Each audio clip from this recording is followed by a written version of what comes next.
Thinking of using all your CPF for your property down payment? Hold up. While it may seem like the easier option, using more cash instead of CPF could actually benefit you in the long run.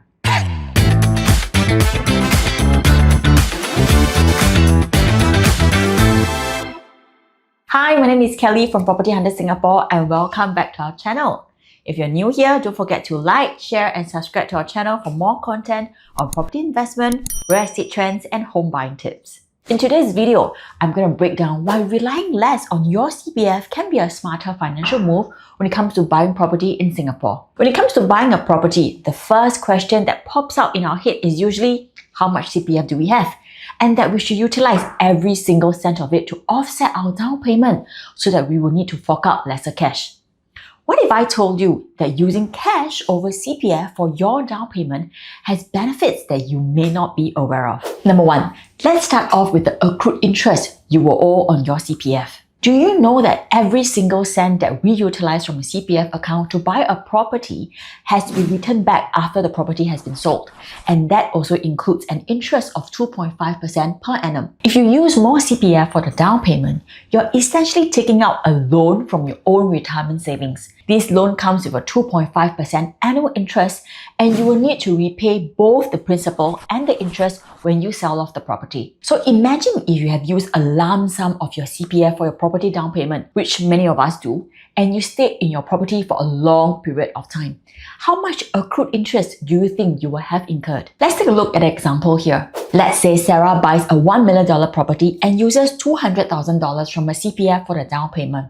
CPF interest accrues at 2.5% per year, meaning that after 10 years, she will owe approximately $56,000 in accrued interest to CPF. This is on top of the $200,000 worth of CPF that she has used initially. That's money that she has to return to her CPF account when she sells off her property. If Sarah had used $200,000 in cash for her down payment instead, she would have avoided this accrued interest entirely. That $56,000 would be the interest she has earned in her CPF account, which in turn can earn even more interest for her in the future.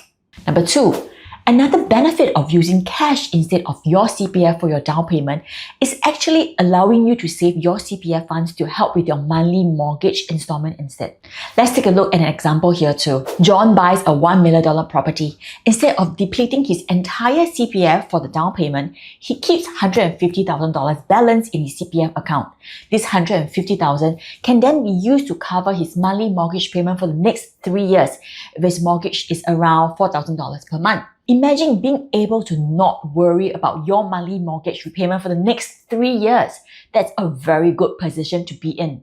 On top of that, this approach actually helps you increase or even maintain your cash flow in those few years, allowing you to save up while reducing your reliance on your salary for mortgage payments. I hope you guys are learning something so far. Before I explain further, please help me by liking, sharing or even commenting if you do have any questions. Okay, back to the topic. Now, let's talk about something that many of us may not be aware of, and that is equity term loan. Do you know that after paying for your mortgage for a couple of years, and when your property prices increases, you can actually potentially cash out paper profit through an equity term loan? That amount of money will come very useful, be it keeping it as some extra cash savings in your bank account, using the money to invest in other investment vehicles, example stocks or bonds, paying out some of your other loans, or even going on holiday if that's what your heart desires. Let's take a look at how using more cash versus CPF affects your ability to cash out through an equity term loan. The lesser CPF you use, the more equity you can actually tap into later. Here's a comparison between two scenarios. Let's say you purchase a 1.5 million property and need to make a $375,000 down payment. Okay, the property value is $1.8 million. In scenario 1, where you use more CPF use is $300,000. Equity available is calculated using 75%, which is your loan to value, times your property valuation at the point of time, less of your outstanding loan and your CPF usage, as well as 6 months installment repayment. So in this case, it will be 75% times $1.8 million, which is your property value. Okay, and that gives you 1.35 million. You will less off your outstanding loan, in this case $990,000, and less of $300,000, which is your CPF being used, and minus off 6 months installment. In this case, it will be $26,670. And the equity you'll be able to cash out at the end of the day would be $33,330. Now let's take a look at scenario 2 where you use more cash than CPF.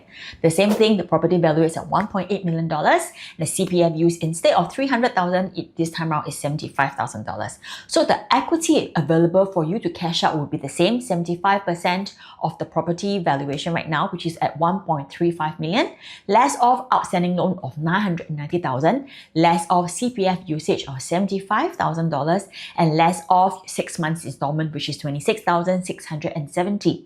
So the equity available for you to cash out this time around is $258,330. So the difference is actually a good $225,000 instead. As you can see, by using less CPF in scenario 2, you have now $200,000 more equity available for you to cash out in the form of an equity term loan. This is a significant difference, giving you so much more financial flexibility. Well, that's not a lot you can do these days with $30,000, but with $200,000 cash in hand, that's a different ball game altogether. So, who can this strategy benefit? For those of you out there with a good amount of cash on hand may wish to consider this. But this strategy can also be especially beneficial for those who are self-employed or working on a sales commission where you happen to have more cash instead of CPF.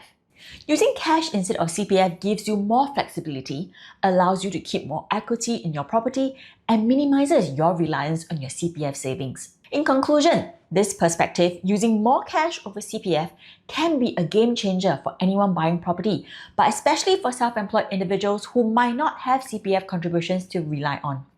By using cash, you minimize accrued interest, keep more flexibility, and boost your future financial options. Still unsure how this strategy applies to you? Don't worry. Do feel free to reach out to us here at Property Hunter Singapore.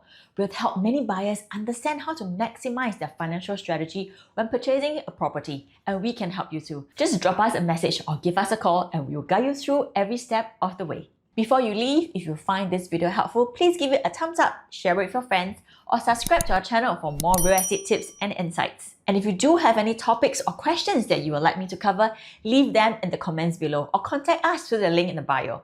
Thanks for watching, and I'll see you in our next video. Bye bye!